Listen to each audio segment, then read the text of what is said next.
안녕하세요. 최윤희입니다. 오늘 소개해드릴 책은 데일 카네기의 카네기 인간관계론입니다.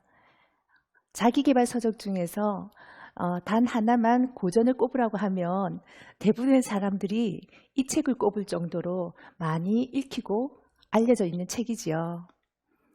아마도 시중에 나와 있는 인간관계 관련한 개발서의 상당분이 이 책에서 시작되었다고 해도 할 만큼 저자 데일 카네기는 자기 개발 분야에서 입지적인 인물인데요. 세계적인 부자이자 투자자인 워렌 버핏마저도 데일 카네기 스쿨에 들어가서 대화에 대해서 배웠다고 합니다. 현재 미국뿐 아니라 전 세계적으로 데일 카네기 아카데미 스쿨이 운영되고 있고요. 많은 사람들이 시간과 돈을 들여서 이 스쿨에서 대화하는 법을 배우고 있습니다. 카네기 아카데미 스쿨에 들어가서 배울 기회가 있다면 더 좋겠지만 강의의 풍성한 사례들이 담긴 책을 통해 하나라도 내 것을 만들 수 있다면 그것도 좋은 방법이 되겠죠? 사회생활을 하면 할수록 업무에 대한 어려움보다도 인간관계에서 오는 어려움으로 한계를 느낄 때가 많죠. 그런 건 가정생활에서도 마찬가지인 것 같습니다. 사회생활을 하기 전까지 오랜 시간의 교육과정을 거치면서도 막상 제일 중요한 인간관계나 결혼생활에 대해서는 무지한 채로 사회에 나와서 적응하느라 얼마나 많은 에너지를 소모하고 세월을 허비하고 있는지 모르겠어요. 내 마음은 그게 아닌데 적절하지 못한 표현으로 관계가 어려워지는 경험은 여전히 저에게도 숙제 같은 것입니다.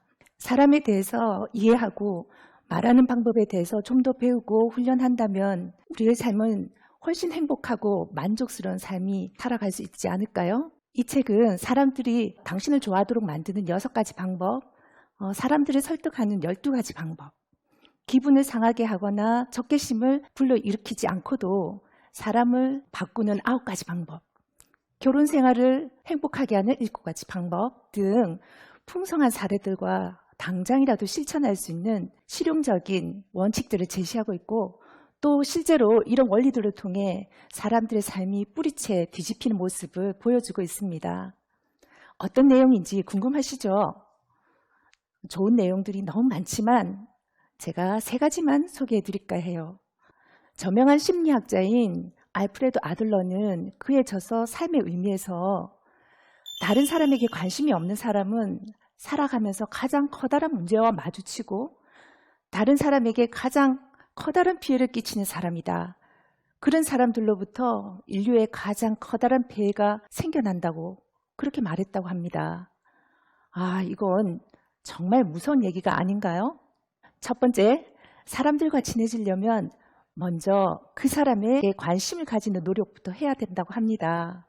사람들이 당신을 좋아하는 방법 중 가장 간단하고 중요한 방법을 하나 소개하면 상대방의 이름을 기억하고 질문과 경청을 통해서 그 사람이 가장 소중하게 생각하는 것에 대해 이야기하면서 상대가 중요한 사람이란 걸 그렇게 된 것처럼 느끼도록 해주는 것이라고 합니다. 우리는 낯선 사람을 소개받고 몇 분간 대화한 뒤에 헤어지면 절반 정도는 그 사람의 이름을 기억하지 못하지 않나요? 저만 그런가요? 루스벨트 대통령은 재직 중은 물론이고 퇴직 후에도 백악관 하인의 이름을 모두 기억하고 그들의 이름을 하나하나 불러주고 그들이 하는 사소한 일도 관심을 가지고 기억해 주어서 감동을 주었다고 합니다. 뿐만 아니라 방문객이 찾아올 때마다 그 전날 자신을 찾아오는 사람이 특히 관심을 가질 만한 주제를 공부하느라 밤을 새다시피 했다고 합니다. 또 프랑스의 황제이자 위대한 나폴레옹의 조카인 나폴레옹 3세도 황제로서 해야 되는 많은 일들이 있음에도 불구하고 자신이 만난 모든 사람의 이름을 기억하기 위해서 노력했다고 하는데요. 이름을 잘 알아듣지 못하면 다시 물어보고 대화 중에도 이름을 몇 번씩이나 써보며 머릿속으로 그 사람의 이름과 특징, 표현, 외모를 연결해 보려고 애썼다고 그래요. 대단한 노력이죠. 세상에 노력하지 않고 되는 일은 정말로 없는 것 같습니다.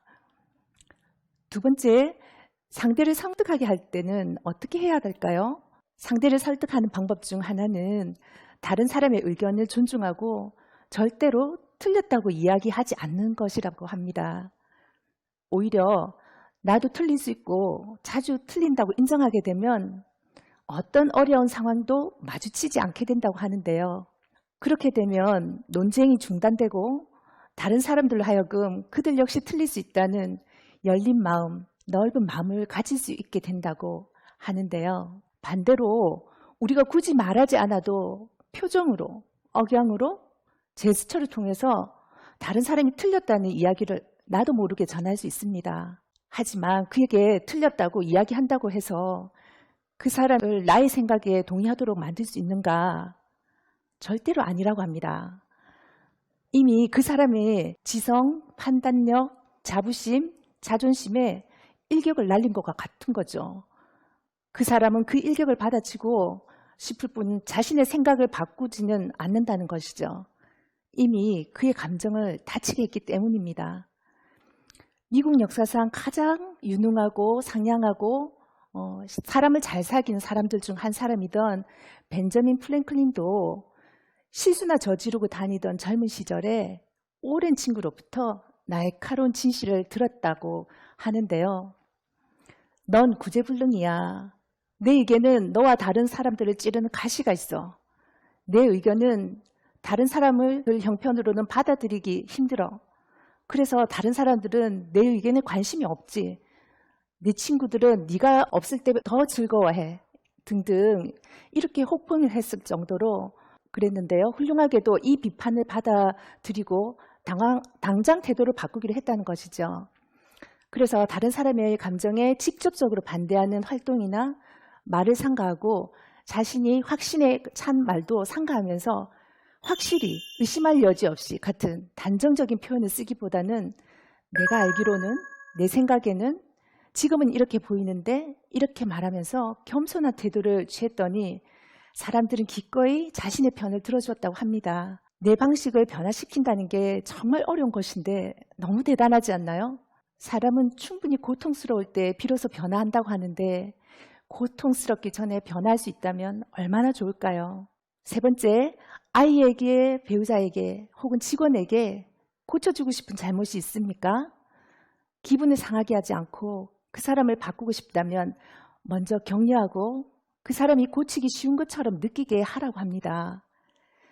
오래전에 춤 교습을 받았던 사람이 있었는데 그때 선생님은 실수를 너무 강조해서 그를 낙담시키는 바람에 계속 춤을 춰야 할 이유를 찾지 못해서 그만뒀다는 것입니다. 그런데 이후에 또다시 춤을 배울 계기가 생겨서 새로운 선생님을 만났는데 그녀는 제대로 하는 것에 대해서 계속 칭찬을 하고 실수에 대해서는 언급을 자제했다고 합니다. 당신은 타고난 리듬감이 있어요. 당신은 춤꾼이네요. 라고 안심을 시켜주면서 말이죠. 그는 자신의 춤이 형편없다는 걸 알았지만 마음속 깊은 곳에서는 그녀의 말을 믿고 싶었다고 합니다. 그래서 더 잘해보고 싶었다는 것이죠. 이렇게 그가 그 일을 할 수 있는 능력이 있다는 걸 당신이 믿고 있다고 느끼게 해주면 그 사람은 더 잘하기 위해서 연습에 연습을 거듭한다는 것이죠. 이런 인간관계의 원리 속에 공통적으로 상대가 중요한 사람이란 걸 느끼게 해주는 인정과 진심으로 상대방의 입장에서 이해하려는 그런 자세가 느껴지지 않나요? 이 책을 읽으면서 반성도 많이 됐고 이 책의 사례처럼 실생활에 적용하면서 놀라운 변화를 경험해보고 싶은 열망도 생겼습니다. 이 책을 잘 활용하기 원한다면 반드시 필요한 조건이 있는데요. 그것은 인간관계 능력을 양성시키고 말겠다는 단호한 결단이라고 합니다. 이 책은 활동하기 위한 책이기 만큼 기회가 있을 때마다 적용해보고 반복해서 주기적으로 다시 읽어보면서 자신을 돌아보라고 하고 있습니다. 우리 모두 인간관계 능력이 향상돼서 풍요롭고 행복이 충만한 삶이 되었으면 좋겠습니다. 감사합니다.